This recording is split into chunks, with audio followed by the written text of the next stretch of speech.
Y'all, we are Embrace the Globe 21. Yes, we are. My name is Spencer. And I'm Daniel. And today we're gonna get a question about Germany out the way. We're early in our journey here on ETG 21. We just need to get it out the way.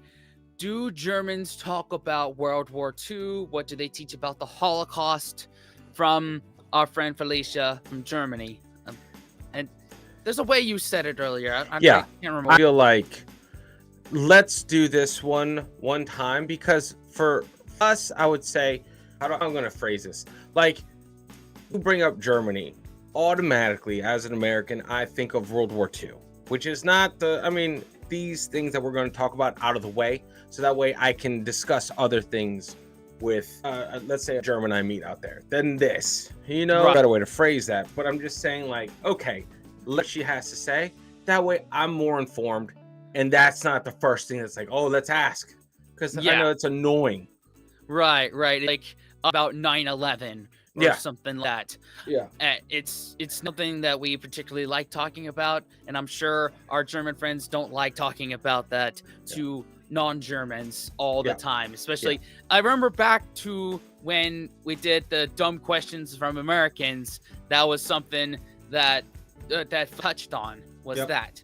And you best, like, we don't, there's more to the German folk and German culture and German everything than just World War II. In fact, that's like bad real. So this is why I'm doing it now. So this is, remember, this is part of our quest to inform ourselves and educate ourselves. And this is part of that journey. This is just a layer. If she answers all these questions, then guess what? Those are a lot less questions that we have to ask. Yeah, exactly. So, and we don't ask it in person when we meet one of y'all. Yeah. Anyway, ready? Yeah, man, let's do it. All right, 3, 2, 1. Do Germans talk about the Holocaust? What do they teach about World War II in school? And is it okay to make a Hitler joke around a German?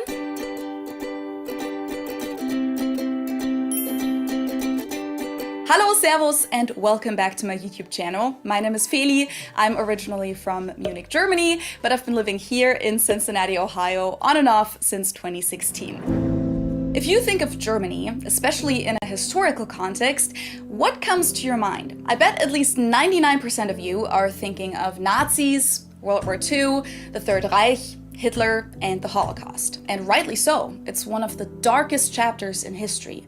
I know that.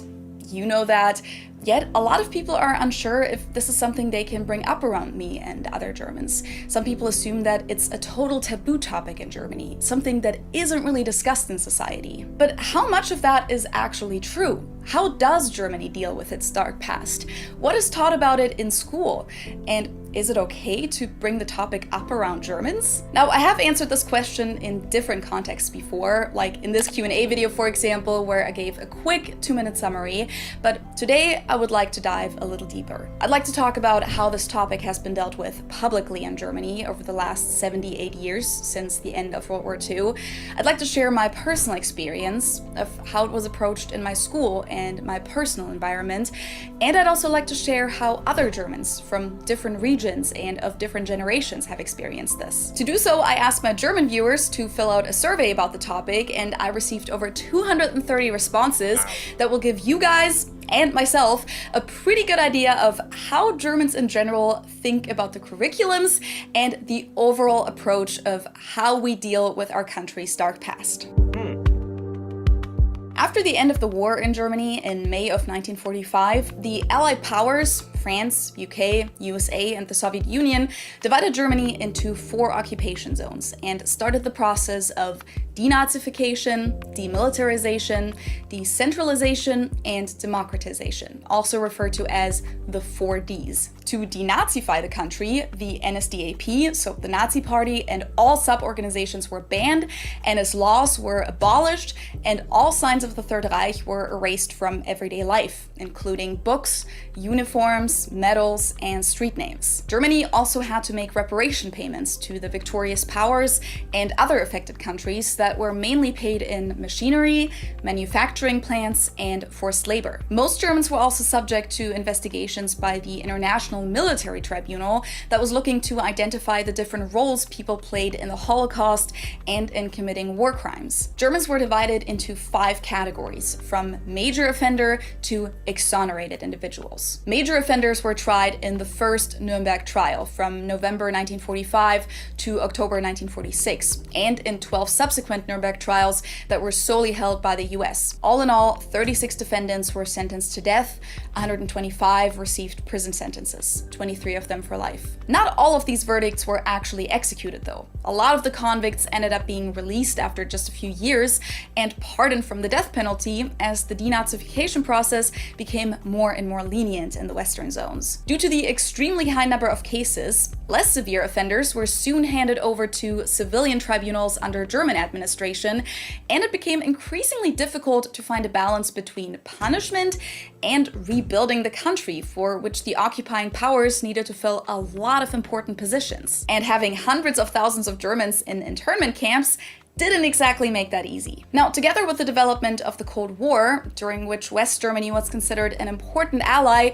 the focus quickly started shifting away from strict denazification and more towards rehabilitation. By 1948, countless trials were ceased or never started, and as I said, lots of people were pardoned, which to this day is heavily criticized, as it meant that people that used to be active members of the Nazi Party ended up keeping their high-ranking jobs and remained in positions of power in the newly founded West German Republic. In the Soviet occupation zone, denazification was followed through a lot more strictly and quickly.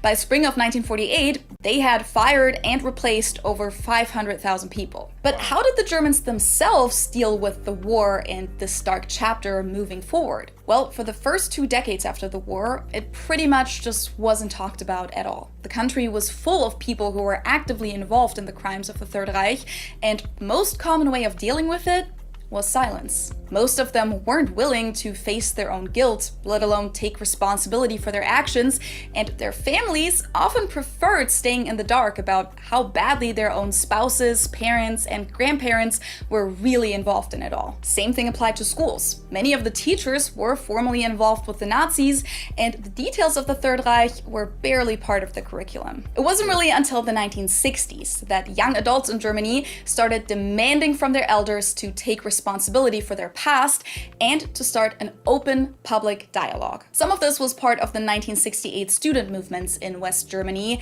that arose parallel to protests all over the world at the time. The outrage was partly triggered by different events that had taken place throughout the 60s, including the so-called swastika epidemic, the Eichmann trial, the Frankfurt Auschwitz trial, the debate about the imminent statute of limitations of NS crimes, and the election of a former Nazi Party member, Kurt Georg Kiesinger, as chancellor. As a result, West Germans finally started owning up to their country's past more intensely in the 70s and 80s. Nazi Germany and the Holocaust became a mandatory part of school curriculums, and TV shows like the American miniseries Holocaust, that about a third of the population watched on German TV, prompted people to reflect on the brutality of the genocide of 6 million European Jews and the emotional stories of the victims. Other notable productions of the time are the German war film Das Boot, as well as the French documentary Shoah, among others. Today, Germany practices a very active culture of remembrance. It's all about taking responsibility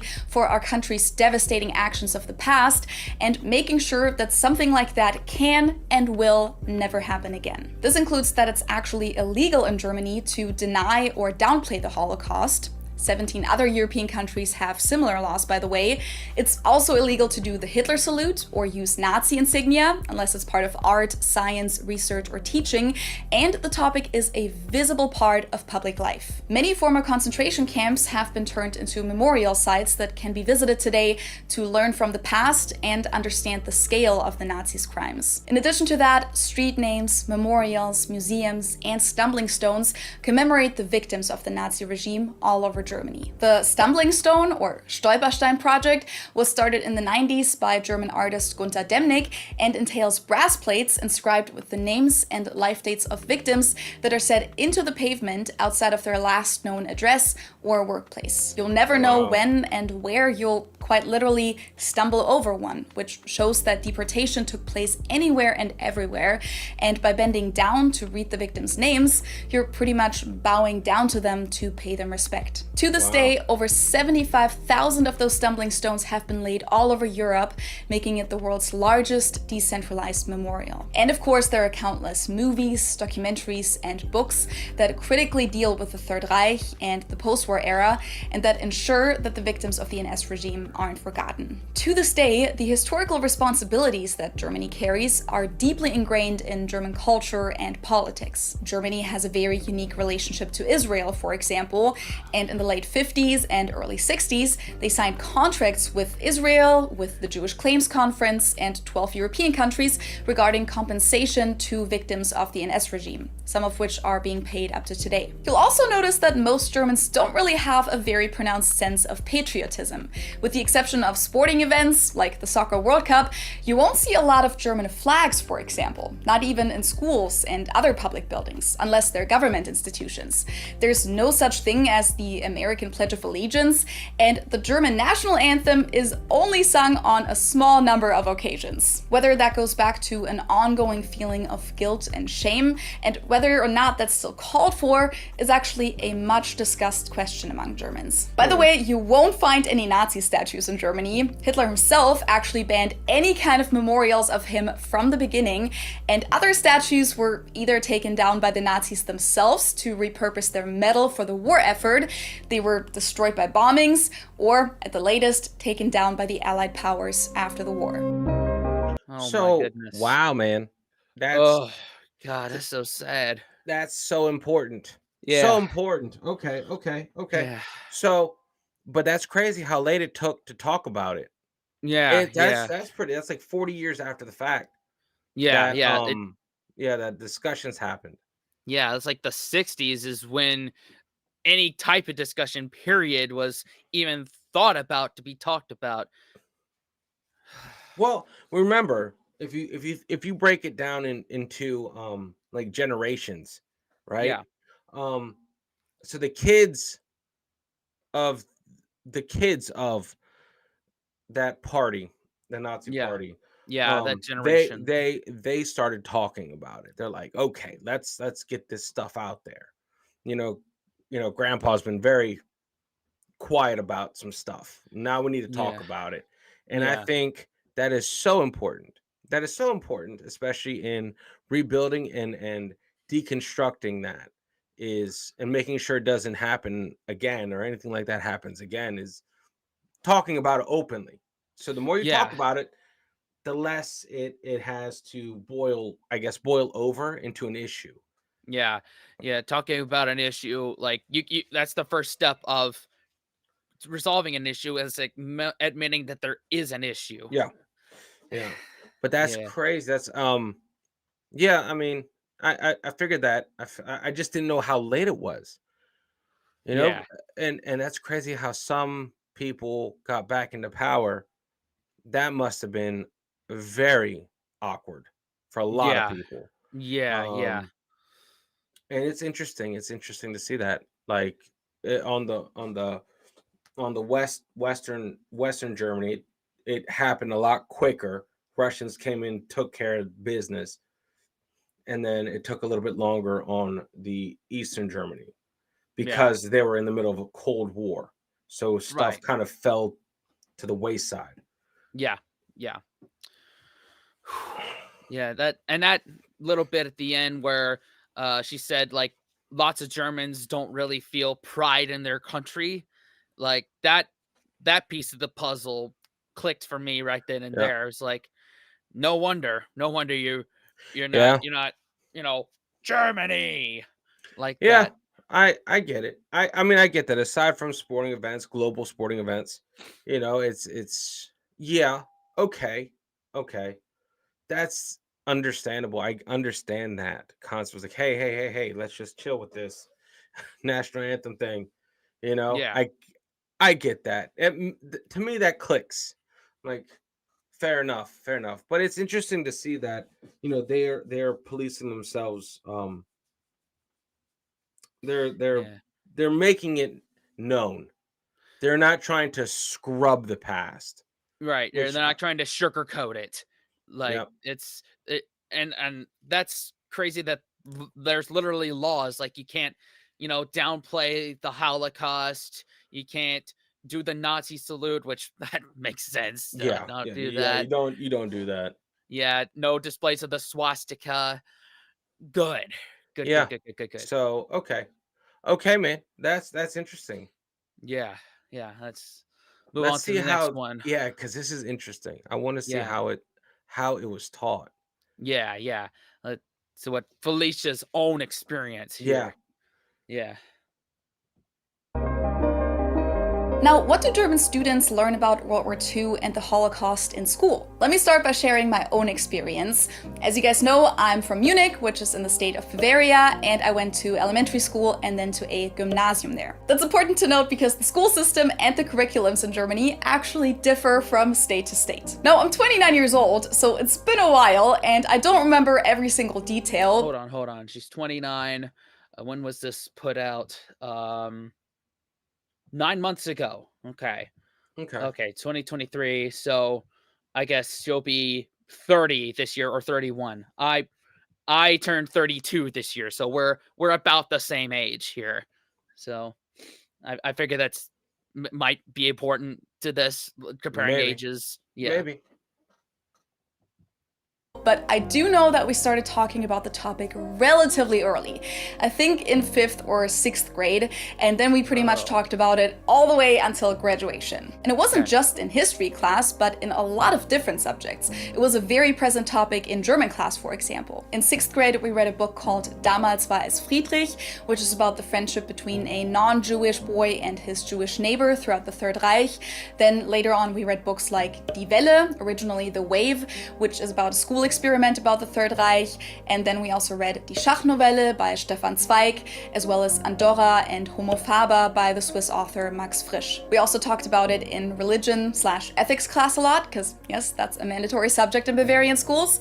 In arts class, we learned about what the Nazis classified as degenerate art and Arte de Kunst, and the topic also came up in the context of arts interpretations. And even in music class, we analyzed the musical and lyrical features of Nazi propaganda songs. And from what I remember, the topic was also touched upon here and there in classes like English, sociology, and geology. In history class, the main focus on the topic was in 9th grade. I think we spent pretty much the whole year learning about the Weimar Republic, World War II, and post-war Germany. And that's also the year where we went to the concentration camp Dachau, which is right outside of Munich. That's something that was mandatory at my school, and I think the same goes for most schools in the area. And then the topic was one of the main focuses again in history class in 11th and 12th grade. Since I grew up in Munich, we also learned a lot about the resistance group of the White Rose, Weiße Rose, since they were located in Munich. I know that Germans in other regions don't learn about them as much, but they were all students at the University of Munich, same university I went to, and they were arrested and killed in their early 20s by the Nazis for distributing leaflets criticizing the Nazi regime. And their names are very present in Munich to this day, especially the siblings Hans and Sophie Scholl, but also Willy Graf, Christoph Probst, Kurt Huber, and Alexander Schmorell. Overall, I feel like there was a lot of focus on the suffering of the Jews and how cruel and inhumane things were. We also learned a lot about Nazi propaganda and about the political, economic, and cultural factors that made World War II and the Holocaust even possible and that led people to believe in such an awful ideology. I don't really remember learning a lot about who Hitler was as a person, and I don't remember talking a lot about the details of the war and warfare. We definitely covered the timeline of the important events of the war, but I don't remember talking about single battles or which weapons and strategies were used, etc. And I'm mentioning this because a lot of Americans here actually know way more about all of that than I do, and I think warfare in general is just a more popular topic in the US. Now there's That Yeah. makes sense, you know? Yeah, we're we've touched on it before, but our military is quite big, and still has a presence around the world to this Yeah. day. So it's no surprise that we know more about war strategies and the war side of World Well, War II as opposed to the human and culture side of it. it's because there are people there that break that shit down as well. But this is from a curriculum base. Their curriculum base is why World War II. Yeah, We learn it as so we got pulled in and this is what happened, not the yeah, why. They yeah, spend more time on analyzing how it got, how it built up steam, how it was possible, and to heavily learn the indicators of being manipulated towards evil, towards yeah, that. They're like, these were the signs, these were the tactics used. This is how you grab a whole bunch of people, and that's what was so they're teaching the ethos. They're like, here's what happened, here's how it happened, not necessarily focusing on battles, because I feel like you don't want to glorify um the in any way, shape, or form what Germany did in World War II, yeah, because to be honest, during the beginning of World War II, th- they were unstoppable. yeah, They just, whoa, just overnight, just straight up rocked the whole place. Like no yeah, one, they were on a roll. So you don't want to, while you're teaching the why, you don't want to at the same time glorify, let's say the winning side of things at that point, you right, know. right, So I get that as part of like deconstructing that. That's very important. That's very important. You don't focus right, on the battles, you focus on why the fuck it happened. How did right. people sign up for this? Yeah, and preventing it from happening again. Yeah. And like we've in American schools, we learn basically not the why of it, but like the how of it and maybe the who of Yeah. it. Yeah. Did you And go to the Holocaust Museum? I don't I haven't gone to it. Oh no. Okay. Because that was part of our curriculum during World War II. We had to go to the Holocaust Museum. And I think it's DC. I think it was DC. So yeah, we went. Um oh, it was I'm DC or Baltimore. I think it was DC. yeah. What grade I were you think in? I was in 10th grade. 10th grade? Okay. Yeah. I don't know. I don't know if I was. I came uh to school in Northern Virginia in the middle of ninth grade. We may have done it. I can't Oh, okay. remember. Um, I do remember. I can't remember what his name is, but I think he was the author of Night. He came and spoke at my school Okay. and talked about it. I actually was able to shake his hand and ask him a few questions. Wow. So Okay.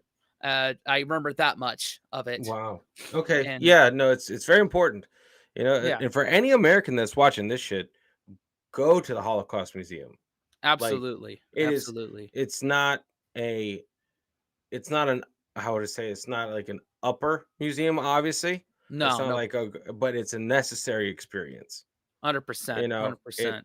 it wakes you up to how evil we can be to each other. You know what I Right, mean? right. And And that's important. and also like our reference point is over on ETS 21. We checked out the 13 hours that saved Britain. That's basically how, you know, Nazi Germany tried to mess with the Britain. UK and Yeah. failed miserably with that. And also in our movie tier on our Patreon, we've checked out Ooh, the great Downfall yeah, and the Great Escape. and The Great Escape. So we have those reference points, but that's our reference point for this, and Yeah. it's I find it just blows my mind that basically from fifth, sixth grade, what is that? What Felicia said Yeah. is that that's when it started to be I talked about, and not just in history yeah, class, but basically every that's subject. It it, that's the it, way to it do it. touched every subject of curriculum. Yeah, if you're talking about ingraining something, that's how you do it. You don't just go to history to learn about that. You include that in every way, shape, or form in all of your curriculum, Yeah. and that's how it drives home. Yeah. You Yeah. know? So So that so yeah. A couple questions I had for our German folk that's watching. One, do you think that some of that um guilt or learning of your past in terms of World War II and the Nazis attributes to your kind of antisocial behaviors, like not making small talk, just kind of following the rules all the time? Do you think that kind of plays into it? Yeah, if that's a good question. I because remember, we're all asking questions here. I mean, questions asked here are just questions I don't ask over there. You know what I mean? Right, right, So this is exactly. this is a great way to ask those questions. Yeah, Um, does it? I'm sure it has to play a part to shaping the culture, the subculture. yeah, Um, on that stuff. So right, that would be right. an interesting. I can't wait to see the answers to that. Yeah, yeah. And my other question, and I think I may know the answer to this already just by common sense, is the book Mein Kampf considered part of Nazi memorabilia and is part of the book, the stuff that's banned? Because I Oh remember yeah. Felicia talked about a few books that they read. Was Mein Kampf one of them, or is that banned? Oh, 100% banned, dude. Oh, And it I is. think I think I think owning that book carries a prison sentence Okay, okay, okay. because That's what I thought. that's on I think that's considered paraphernalia propaganda, Nazi propaganda. That's what I Um thought. and Yeah. so yeah, I think they did. I think they completely outlawed that, or the ownership of that book. That's what So, I thought. Yeah. Yeah. I just had to get it out, you know oh what I yeah. mean? Yeah. Let me see, back it up just a little bit and can move on. There we go. And I think warfare in general is just a more popular topic in the US. Now, there's probably a lot from my school days that I forgot to mention, but I do remember that by like 8th or ninth grade, a lot of us were honestly getting a little tired of the topic, and we were sometimes just like, ugh, not again. But of course, Yeah. looking back, it's definitely better to talk about it too much than not talking about it enough. And I definitely say that by the time we graduated, we walked out of there with a strong awareness for racism, discrimination, and identifying populist and nationalistic tendencies and propaganda. Now, of course, World War II is something that you'll also be confronted with in real life outside of school, and that can be a very individual experience because depending on your family environment, your friends, the field you work in, you'll be exposed to it in very different ways. In my case, I definitely always felt relatively close to the topic because, unlike most other people my age, it's not my great-grandparents that lived through the war, but my grandparents. Everyone just had children very late in my family, so all 4 of my grandparents lived through the war as teenagers and adults, and therefore were affected or even involved in it in different ways. One side of my family is from Upper Silesia, for example, which was German territory at the time, but now belongs to Poland. So when the Eastern Front got there, they lost their home and became refugees. They were actually part of the winter treks of January of 1945,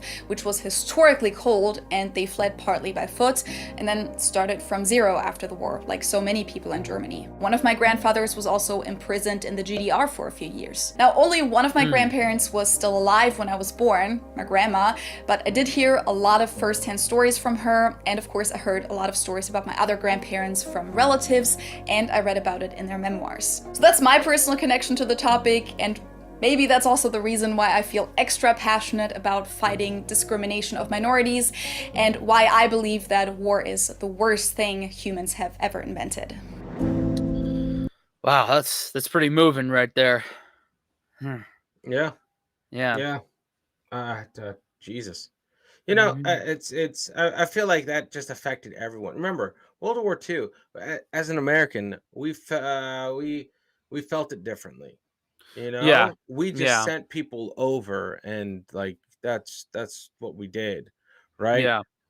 Massive war effort there and in the Pacific. But like over there, like you were walking through people's neighborhoods. You were walking through bombed neighborhoods, bombed villages. Like it affected them, Yeah. you know? Yeah. Like World War II is just, I feel like, still felt there. The marks, the scars on the buildings are still able to be seen over there. You know, we brought everyone home, and that was it for us. You know, aside from what happened in Pearl Harbor, that's it. Yeah. That's the only Yeah. time we were like reached out and touched. You know, Pretty much. Yeah. and yeah, everything else is always abroad. So you know, over there it's just more of a deep rooted connection, and it's affected everyone's life. Anyone go to grandparent or great grandparent, they got stories. Yeah. Yeah. And they've been taught over there to freaking listen Yeah, and don't do that stuff again. yeah, Yeah. Which I know this may send ripples in our comment section and probably to you as well. But when Felicia said stuff like, you know, that's why she's so passionate about, fighting uh populist movements and racism, I think Donald Trump. And I'm curious if there's videos to check out on how Germans view Donald Trump and probably like other US presidents as well, because yeah, like that's again subject for another time, but I'd be curious to see if how Germans viewed Trump and other U.S. presidents. yeah, yeah. I mean, without getting crazy, we're not sending. Oh, it's a tough line to toe, especially with not trying to be political when we're Right? asking political stuff. But it'd be interesting to see a viewpoint on that Yeah, hundred for percent. sure. Yeah, yeah, but that's not the topic for discussion now. No, Right, no, right. We're focused on this thing right yeah, here. Yeah, learning about World War II, other experiences. Now, since I'm not the only one of 84 million people in Germany, and as I said earlier, curriculums vary a lot throughout the country, I wanted to make sure that the experiences and opinions of other Germans are included in this video as well. It actually received over 230 submissions to my survey that I sent out, so thank you guys so much to everyone who took the time to fill that out. I will say it was a lot of work to go through it all, and I won't be able to mention every single answer here, but it was fascinating to read, and I'm going to summarize it as best as I can. And I'll also be sharing quotes from the survey with you guys in German, because I wanted people to be able to answer this in their native language, but I'll add English subtitles. To give you guys a general overview at first, I did get answers. Okay, I'm gonna turn on the subtitles here, just for this purpose here. okay. Yeah. From people of all ages, from 13 to 65, and from all over Germany, and even a couple responses from Austria. And to my question, how well would you say school educated you about World War II, the Holocaust, and the Third Reich? Nobody selected not at all. About 2% said insufficiently, 14% said basics were covered, but it could have been more, 47% said very well, and about 38% even selected almost too well. The topic was hashed and rehashed over and over again. So I think that shows that most people definitely felt like the topic was taught about very intensely. All other questions were open-ended questions, by the way, so I can't tell you the exact percentages, but I'd say the overall consensus was that the topic was taught in a rather objective, but also serious and very respectful way, while being brutally honest, and most people said that it was always age-appropriate still, and was slowly building up throughout the grades. Karina from Dortmund wrote, for example, in der 8. Klasse haben wir erst gelernt, was das Dritte Reich war, wer Hitler war, die NSDAP und so weiter. In der 9. dann großer Fokus auf die Judenverfolgung. In der 10. Klasse dann den Krieg im Detail besprochen, Filme und Dokumentationen geschaut, die teilweise sehr brutal waren, aber einfach nur die Realität abgebildet haben. Schuld wurde uns nie eingeredet. Immer nur Verantwortung und das Bewusstsein, dass Faschismus keine Meinung ist, sondern ein Verbrechen. Corbinian from Hessen. Okay. So she has these subtitles here, so I could turn them off. Got it. What if you make her big right now and us small? Okay. Yeah. That way we can read it. Yeah. Let me run this back a little Yeah. bit. First, change the screen and then do it like that. No, not like that. Not like that. Almost. Not like that. Not like that. Traveling around. Just traveling around. Yeah, like that. And then put Feli over there. Yep. There we go. Yep. There we go. I'm gonna leave all that in, by the way. Yeah. We're not perfect here. We're not polished. at all. Right, exactly. Here we go. In a very respectful way while being brutally honest, and most people said that it was always age appropriate still and was slowly building up throughout the grades. Carina from Dortmund wrote, for example, in der 8. Klasse haben wir erst gelernt, was das Dritte Reich war, wer Hitler war, die NSDAP und so weiter. In der 9. dann großer Fokus auf die Judenverfolgung. In der 10. Klasse dann den Krieg im Detail besprochen, Filme und Dokumentationen geschaut, die teilweise sehr brutal waren, aber einfach nur die Realität abgebildet haben. Schuld wurde uns nie eingeredet. Immer nur Verantwortung und das Bewusstsein, dass Faschismus keine Meinung ist. Okay, hold on. Let me.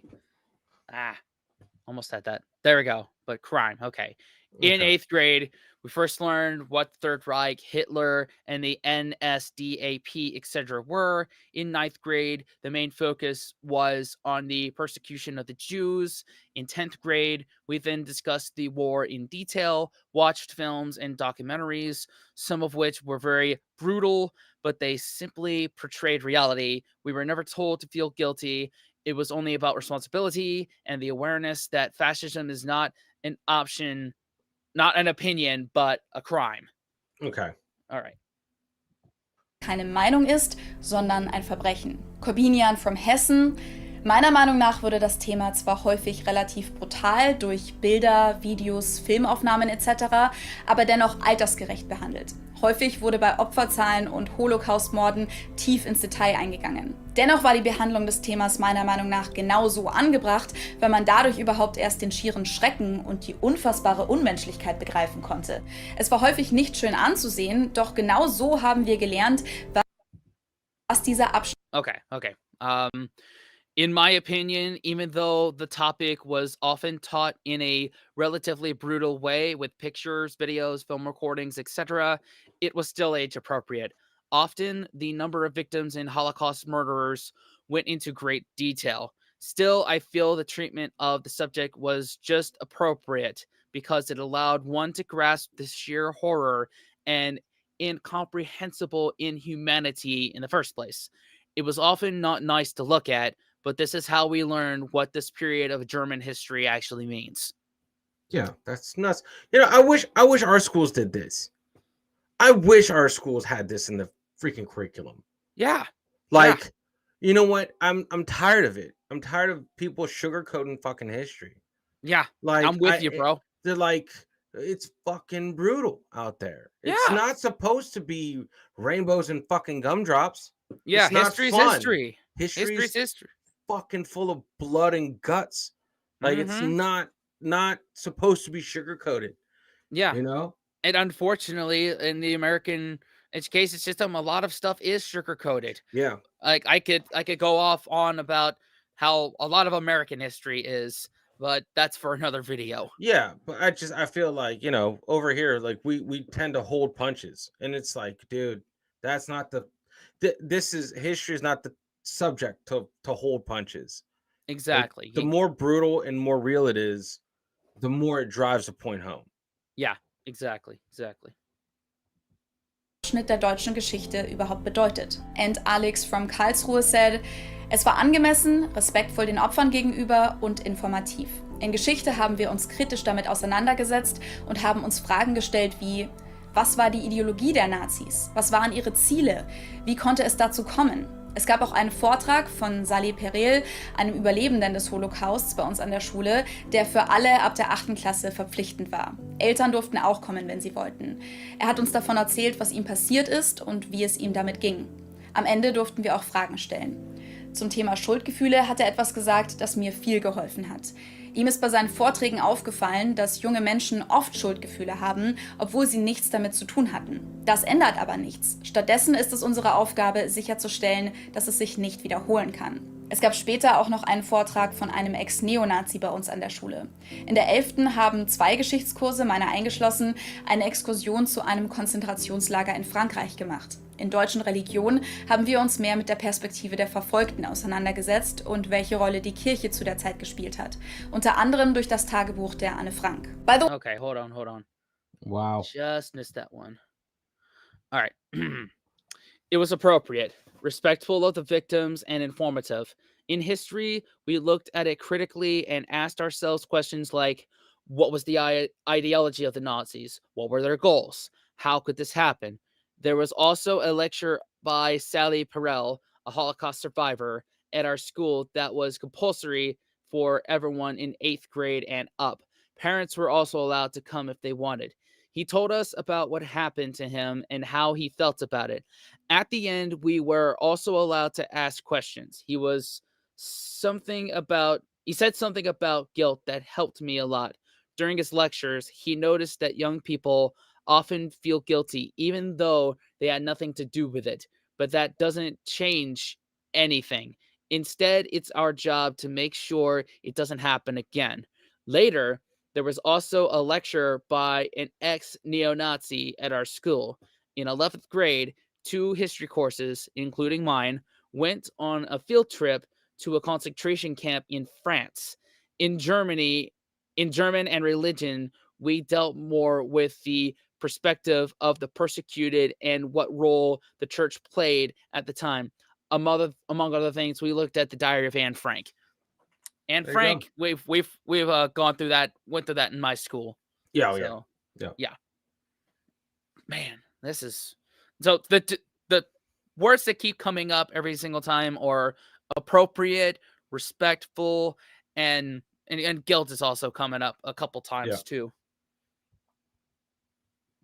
Durch das Tagebuch der Anne Frank. By the way, most people mentioned that they started talking about the topic sometime between 5th and 9th grade, but a few even said it was brought up as early as 3rd grade. Whoa. And lining up with my own experience throughout all kinds of subjects. Annie from North Rhine-Westphalia even shared her experience in a video. I think that we talked about it in almost every subject. Let's see, history class, for sure. German class, where we would read important literature like Anne Frank. Religion, which is also part of the curriculum in most German schools, where we would not only learn about our religion, but also about others. And then English class, because we also learned about history. French, same thing.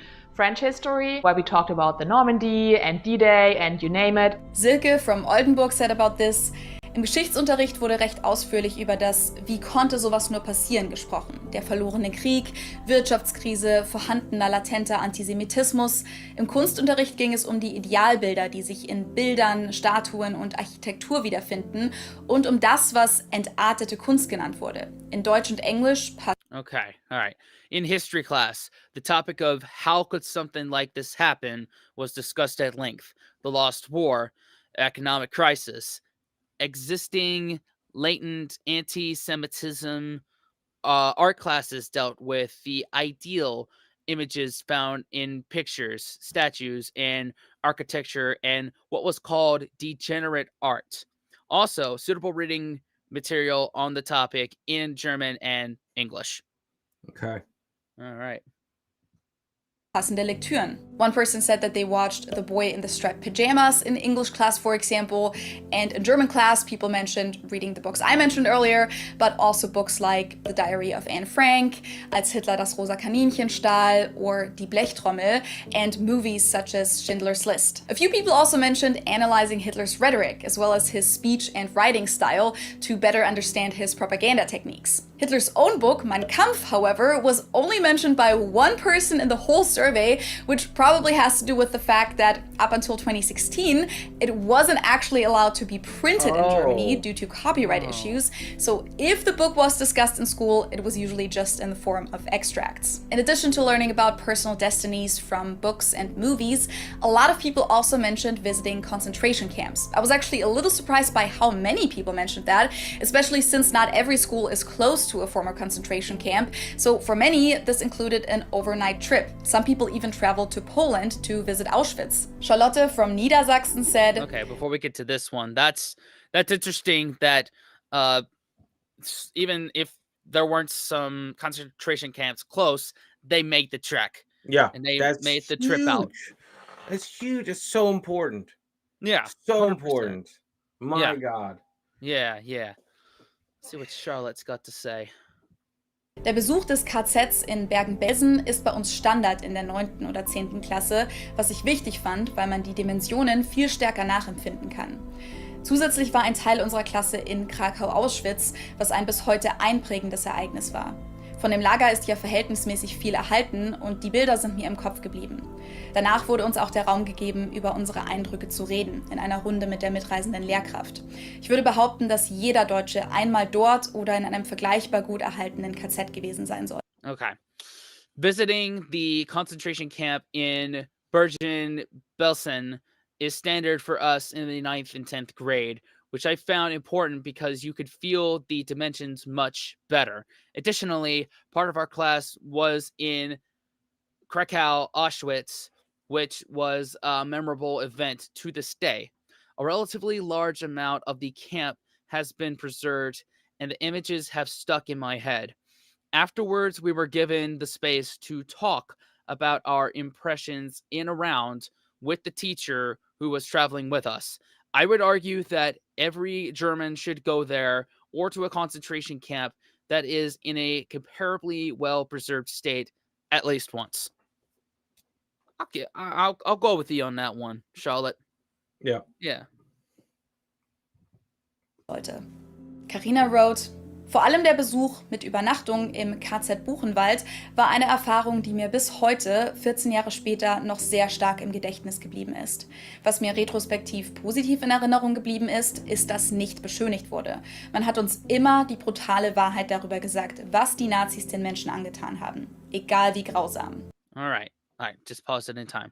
Above all, the visit with overnight stay to the Buchenwald concentration camps was an experience that I still have in my mind 14 years later. What I remember positively in retrospect is that it wasn't sugarcoated. We've always been told the brutal truth about what the Nazis did to the people, no matter how cruel. Good. Yeah. And the part where it sticks in her mind 14 years later, that hit me right there. Yeah. Yeah, sorry. Go ahead. No, I was going to say, when American tourists or any tourists go over and visit concentration camps, please let us know down below. I know we're asking y'all to comment a lot of stuff below. How do we be respectful? Like, is this a time to put the vlogging camera away? Oh, And yeah. I think it has to be. That's just yeah. my thing is like, that just seems disrespectful, but I want to know what y'all think about it. Yeah. I don't know, man. I feel like there are times like that's the time and place, right? That's like, yeah. You know, I think that's more for you. That's more of a you thing, not a for Yeah. everyone else thing. Does that make sense? Yeah. Because it affects going to somewhere that heavy affects individuals differently. Yeah. You know, and that's just something that I don't know. I wouldn't. I don't think I would. I personally would put the cameras away because Yeah. you know, you need to let some stuff sink in personally before you can talk about it. I mean, an after action kind of thing would Yeah. definitely be better. You know, Mhm. take Yeah. pictures and then put them together as a kind of a talk afterwards. Right. Um, Yeah, you're right. Yeah. I mean, you don't want to be like, hey, this is me, and over there is the chimney stack. Like, you don't want to. That's weird. Don't do that. Yeah, that's very insensitive. Yeah. But I think that's very important, and I feel like a lot of Americans need to go over there and see the concentration camps. Oh Like, yeah. there's people that deny the shit happened. Yeah, and that's insane. Somehow they've been allowed to live. I'm like, dude. Yeah, and reproduce. Yeah, and I was just like, whoa. Our government needs to be like, get on a plane here, 3 days, and then bring them back. There it is. There's the effing proof. The world needs to rally around that and show these dumbasses that it happened. Yeah, but then again, that would imply that it would make conditions in America more hospitable for international travel. That's another subject in itself, how we don't travel that much because we just can't afford it and can't take time off work for it. Yep, pretty much. That's a result of a failed education system and a working culture that doesn't allow for international travel. Is dumb motherfuckers that think that this stuff didn't happen. Yeah.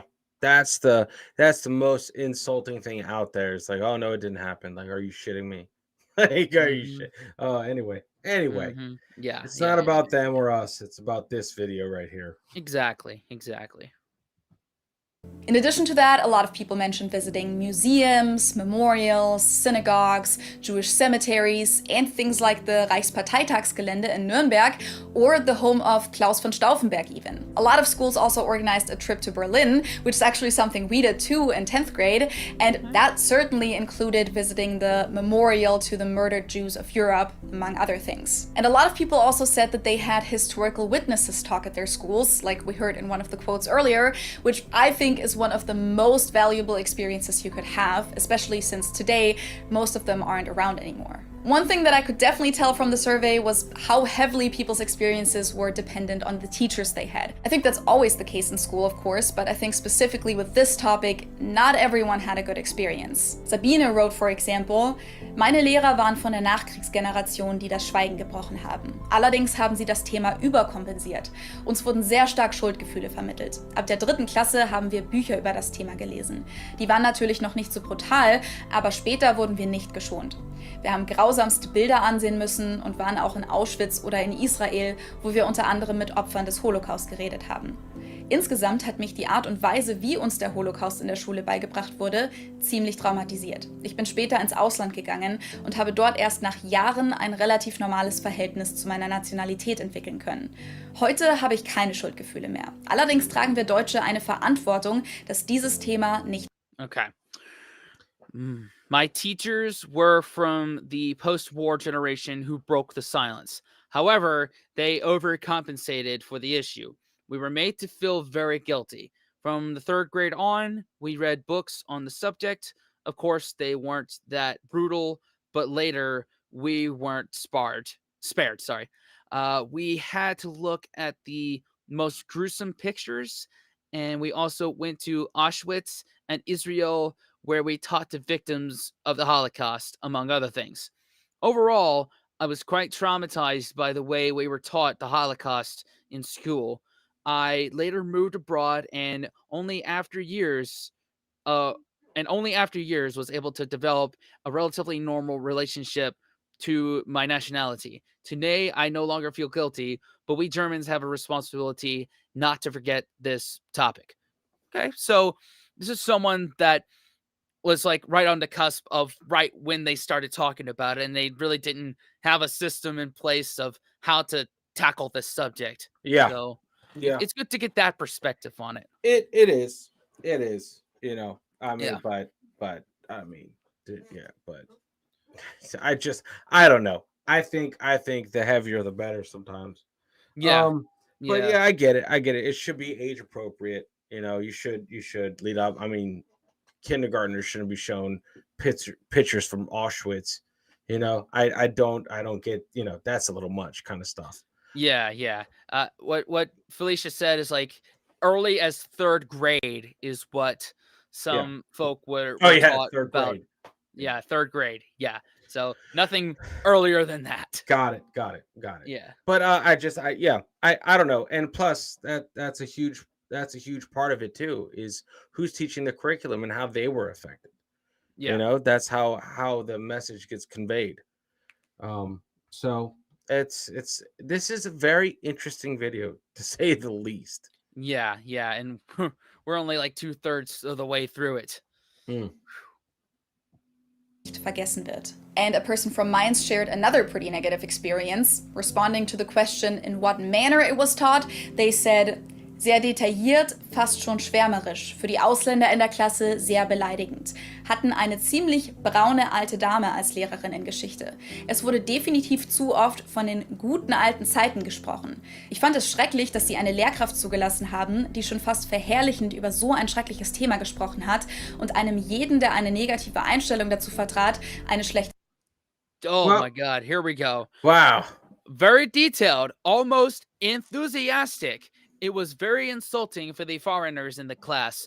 We had a rather quote-unquote brown shirt old lady as a history teacher. It was definitely too often spoken as the good old days. I thought it was awful that they allowed a teacher to speak almost in a glorifying manner about a horrible subject and give anyone who has a negative attitude about it a bad grade. Well, Yo, hey man. Like I said, there's some people. Hey, can't let go of the past and can't see well, the fault in it. uh, some people just program differently, man. You know, Mhm. hey, if I'm just saying, when you have to deal with everyone, right? When let's say you can't, how do I say this? You don't know who the bad apples are. You Yeah, know, you yeah, don't know. You really don't know until that shit starts coming out of their mouth, and that's unfortunate. That's yeah, unfortunate. But dude. you can't Yeah, get everyone. yeah. I live in the evangelical South. There's still people who fly that flag still, Yeah, and and there's people up here that are so liberal it hurts, you know, and it's just mhm, like you can't fix everyone, mhm.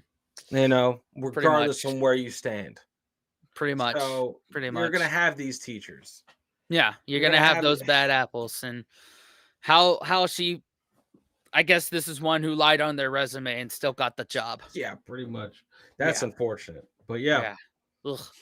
Jesus. Note reingedrückt hat. I do want to say that this experience was definitely an exception, but I wanted to include it to show a few different aspects here. Other people were very lucky with their teachers though, like Lara from Duisburg. Ich fand, dass alle Lehrer es sehr gut angegangen haben, den richtigen Ton gewählt haben und uns auch bei schlimmen Bildern oder Videos vorgewarnt haben. Wer zwischendurch mal kurz raus wollte, durfte es auch. All right. I found that all the teachers approached it very well, shows the right tone, and even warned us about bad pictures or videos. If you wanted to step outside for a while, you could do that too, which mad respect for that last part Yep. there. Mad Yep. respect. Mm. And there were also a few people that still experienced the time when the topic wasn't talked about a lot in school, like Katrin from North Rhine-Westphalia. In meinem Alter, zweite Generation nach dem Krieg, war es nicht sehr detailliert und wurde eher überflogen. Das eigentliche Wissen kam nicht aus der Schule, sondern mit dem Älterwerden aus Dokus. Bei uns als Schülern kam es so rüber wie: Okay, wir können das Thema nicht aussparen, aber wir machen es so kurz und oberflächlich wie möglich. Ich glaube, erst jetzt, wo wesentlich mehr Zeit vergangen ist, traut man sich und ist nicht mehr. All right. At my age, second generation after the war, it wasn't very detailed and people skimmed over it. The actual knowledge did not come from school, but from documentaries as I got older. For us as students, it came across as okay, we can skip the topic, but we'll make it as short and superficial as possible. I think it's only now that a lot more time has passed that you dare approach the topic and are no longer quite so anxious. Okay. Got it. So Yeah. that's like when during the time we're like, yeah, Like, like okay, we don't talk about it, you know. yeah, yeah, yeah. But hey, Wow. you got to start somewhere. 100%.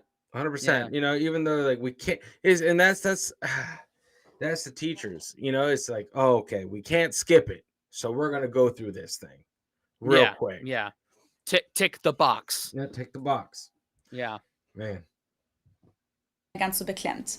One question that I personally found extremely interesting, and that might even be useful for any teachers out there, is which topics were covered repeatedly and which ones people felt like weren't covered enough. The vast majority of these over 230 people that answered the survey agreed that the main focus was clearly on the Holocaust, so the persecution of Jewish people, while the persecution of other minorities like Sinti and Romani, homosexuals, political opponents, people of color, and the euthanization of disabled people, etc., were barely covered. Other aspects that people said weren't covered enough included World War II outside of Germany, including the Pacific War, but even the actions of Germany's allies or the German invasion in Greece or Yugoslavia. Those are all things that I personally agree with too. I don't remember any of those things being part of the curriculum. And a lot of people also said they would have liked to learn more about post-war Germany and the denazification process.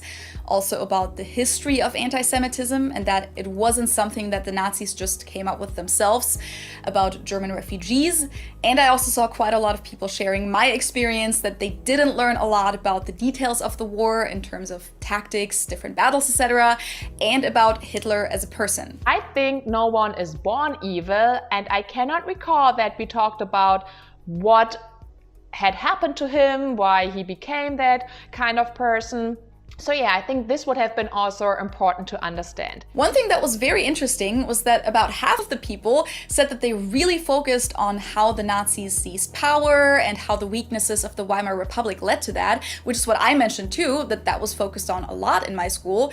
But then the other half listed this under things that weren't covered enough. And many also said it should have been talked about more how we can recognize warning signs and parallels of similar developments in society today. And last but not least, this was a common point of criticism as well. Ich bereue auch, dass ich so wenig über andere geschichtliche Themen gelernt habe. Der Holocaust und der Zweite Weltkrieg hat alles überschattet. Which I would generally... Oh, okay. So basically, it overshadowed everything. I won't go back and read that.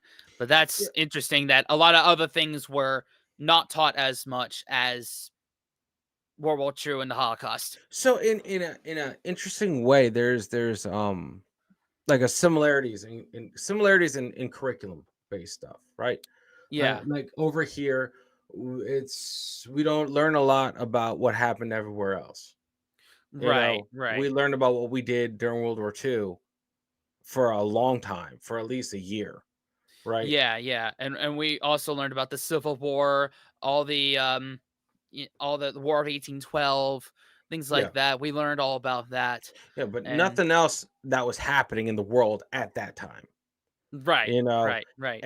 And if we did, it's probably maybe not even half a semester. Yeah, kind of like a Spark Notes version of it. Yeah. I mean, we had world history class, but that that was definitely I'll give you that one. Yeah, I feel like we learned a lot about what America did, why America, kind of thing. Not necessarily what was happening around the globe at this time. And if we did touch on it, it was very briefly. And we weren't tested on it. Right. Yeah. So you're just ticking a box, basically. Yeah, and so I see that they're harping on this, ingraining this, which is a very important thing to just talk about and marinate on, make sure it doesn't get, make sure the point gets taken. But at the same time, there's not an emphasis on everything else around this time. Yeah. Globally. So, right. You can't win every battle when it comes to a curriculum. Pretty much. You only have a limited amount of, no one's in school for 24 years. At least no one's in like the elementary school and high school for 20 years. Right. Exactly. Yeah. Really agree with. We really didn't get to cover a whole lot of other topics of recent history, but at the same time, I also think that it was important that we covered the topic so intensely, like Markus from Hildesheim says too. In der Schule hatte ich immer das Gefühl, dieses Thema wäre überrepräsentiert. Wenn ich jetzt mitbekomme, wie schlecht einige darüber informiert sind und wie diskriminierendes, rassistisches und rechtsradikales Gedankengut in und rund um Deutschland wieder aufkommt, wünsche ich mir, dass all diejenigen sich nochmal gründlich damit beschäftigen und damit dafür sorgen, nichts aus dieser furchtbaren Zeit auch nur ansatzweise zu wiederholen. Alright, sorry. Let me back that up. Rassistisches und rechtsradikales Gedankengut in und rund um Deutschland wieder aufkommt, wünsche ich mir, dass all diejenigen sich nochmal gründlich damit beschäftigen und damit dafür sorgen, nichts aus dieser furchtbaren... Okay, here we go. Okay. I always felt that this topic was overrepresented at school. When I now realize how poorly informed some are about it and how discriminatory, racist, and right-wing extremist ideas are resurfacing in and around Germany, I wish that all of those people deal with it again thoroughly and make sure nothing from these terrible times either repeats, not even partially. No, yeah, that's crazy. It's crazy. It only takes one generation to forget the past. Yeah. One poor curriculum. Yeah, and it's a slippery slope. Yeah, and let me know in the comments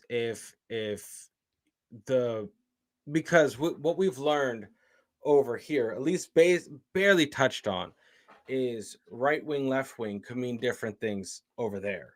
Yeah. So where Yeah. does that, what are we talking about here? Because it could be the same, it could draw parallels to what we call right wing, left wing, or is it completely different over there? Because Yeah. that's different country, different rules, not America. We get that. Right. We're very well versed in what our left wing and right wing Yeah. is all about. Yeah. But let us know in the comments, because I feel like that's a quick way for us to put our foot in our mouths without knowing. Mhm. So It yes. wouldn't be the first and probably No. won't be the last. No, it definitely won't be the last, dude. Yeah. Zeit auch nur ansatzweise zu wiederholen. Britta from Berlin says, bei mir kam die Message, dass das auf keinen Fall nochmal passieren darf und während den Anfängen definitiv rüber. Ich hatte auch noch viele 68er-Lehrer, deren Lebenswerk es quasi war, das Schweigen zu brechen. Ich hoffe, dass die jüngere Lehrergeneration das Erbe weiterführt. Okay.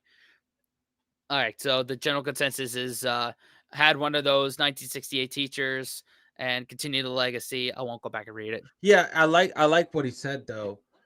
It's like the beginnings cannot be repeated. So Yeah. how it got off the ground, right? That can't be repeated. So not understand that the Nazi party at the later stage of World War II was basically unstoppable. But to prevent the beginnings of something like that, that's where you can't repeat. Know the warning signs. Right. I like exactly. that.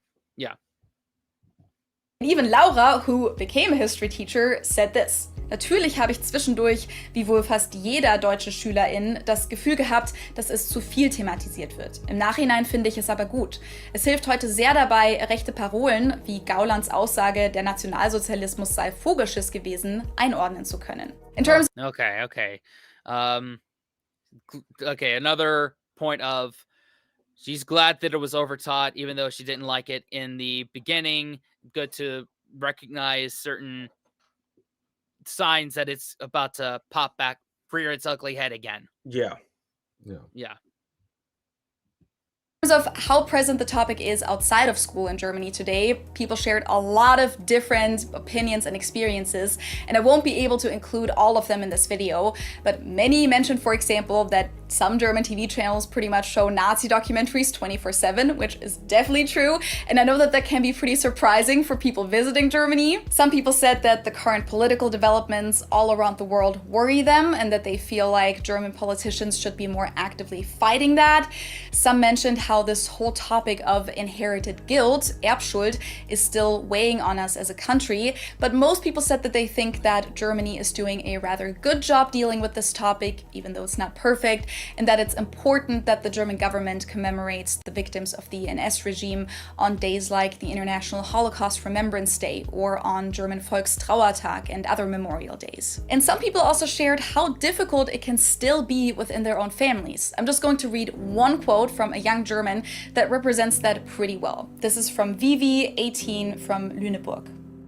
In der Gesellschaft ist das ganz unterschiedlich. Es gibt halt so zwei Lager. Die einen finden es nicht genug, ich ebenfalls, und die anderen zu viel, darunter auch viele Jugendliche.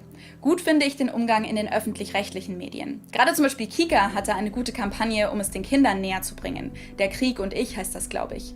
In meiner Familie wurde viel totgeschwiegen. Gerade was die Leute so gemacht haben. Alle meine Urgroßväter waren im Krieg und teilweise Jahre danach in Gefangenschaft. Wer weiß, was für Gräueltaten sie damals begangen haben. Jedoch arbeiten meine Mutter und ich viel auf an Kriegstraumata und Fluchtgeschichte. Meine Großeltern kamen als Kinder aus Ostpreußen. Jedoch sind einige in der Familie immer noch der Meinung, dass darüber nicht gesprochen werden soll. All right, this is an important one. Wow. Yep. It's very difficult in society. There are just two camps. Some find it not enough, me too, and others too much, including many young people.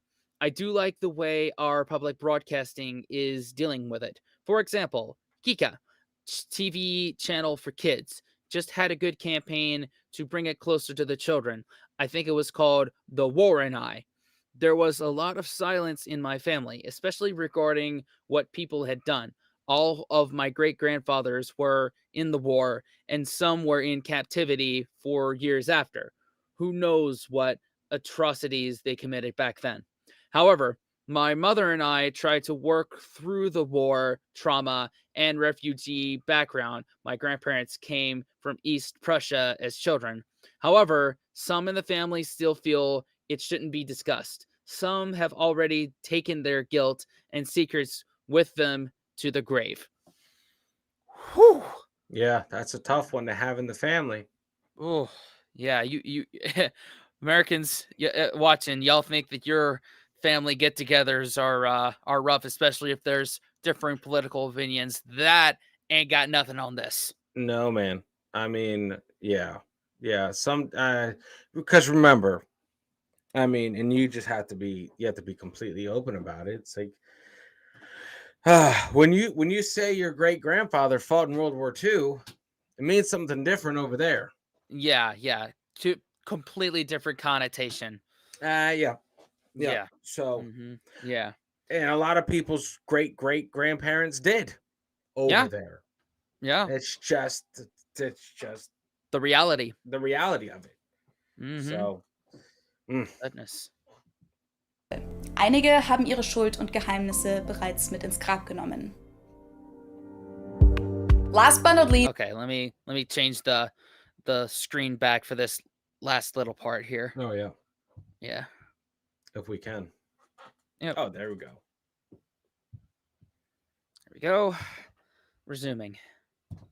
Is it okay to ask a German about World War II, the Holocaust, and Nazis, or is that offensive coming from a foreigner? Now, I didn't include this in my survey, but based on my experience, I can say yes, you can absolutely talk to us Germans about World War II. Okay. I even feel like a lot of Germans appreciate talking about it with outsiders from another country, especially when they find that they're educated on the topic. However, it's definitely important to us to stay respectful. I found that Germans can be a little more sensitive to jokes about the whole topic, for example, and not every German is going to be in the mood to talk about it, especially if people are still in school or just graduated and might be a little tired of the topic. But generally, this is something that we're very open about in Germany, and most of us will not feel personally offended just because you bring up our dark past. Let me know if you guys agree with me on that or not in the comments, but I recently came across this video by Radical Living. Hey Hans, I was wondering, since you're German and all, do Germans still feel like guilty about World War II? How do you feel about it? Are you hungry? You look hungry. I'm gonna make us some sandwiches. All right. Okay? All right. I mean, your grandfather must have fought in the war, right? Oh my god. You ever talk to him about how it was, being on the evil side and everything? Oh god, I think I forgot the sausages in the car. I'm gonna go grab them, okay? And then he just ends up making up more and more excuses and ends up driving away because he really wants to avoid talking about the topic. And even though I know it's satire, of course, and I'm not trying to deny that that's his reality, I just wholeheartedly disagree with the message of this. That's just never been my experience at all. By the way, just in general, it's a lot more common in Germany to talk about politics and difficult topics, even with strangers. And that's also why Germans often ask Americans very directly about controversial topics in the US and how they feel about them. Again, thank you to everyone who took the time to fill out the survey, and to Annie for recording a whole video. You can find her entire response on her YouTube channel, by the way. If you went to school in Germany, what are your experiences with the topic? Which aspects would you like to add?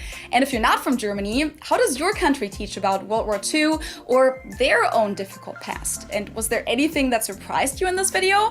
Let me know in the comments below. I hope you found this interesting. Thank you guys so much for watching. If you enjoy my content, it would be great if you hit that subscribe button. You can also send me a super thanks underneath or support my channel via Patreon or by buying me a coffee.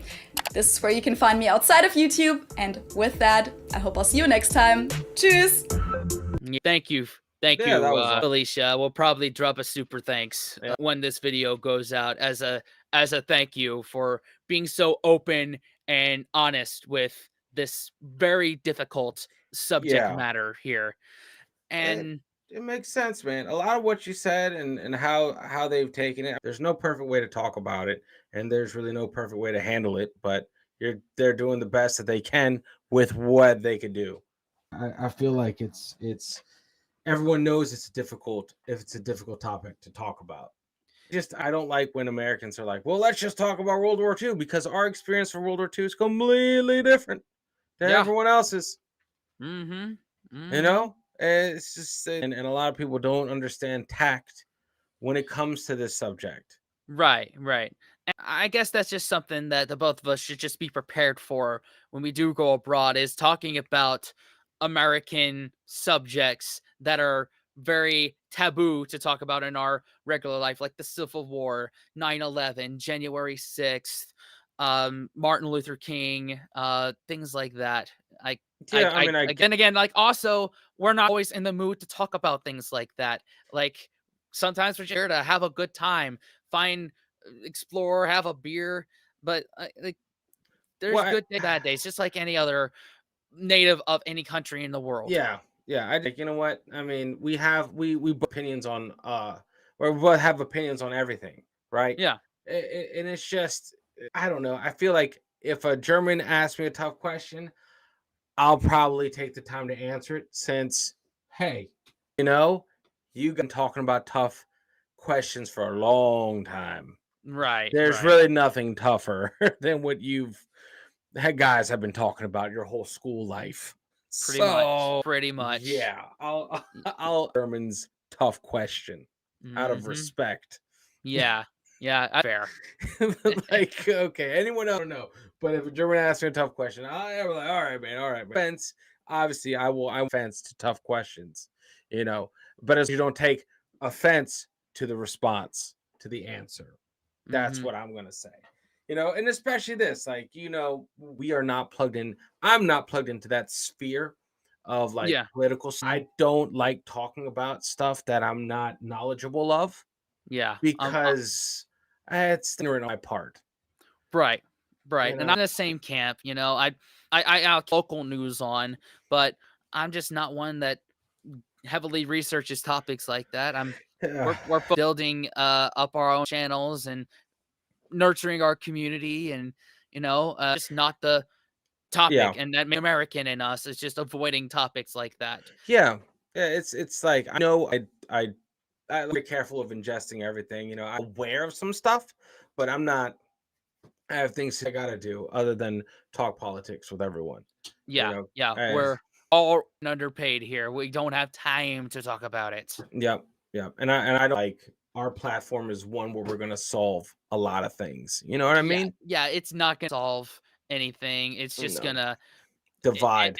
divide more. Yep, We're already too segmented as a society because of yep. social media. That's why we try and incorporate so many different countries on this channel Yes, and on certain days to break that up. for sure, for sure.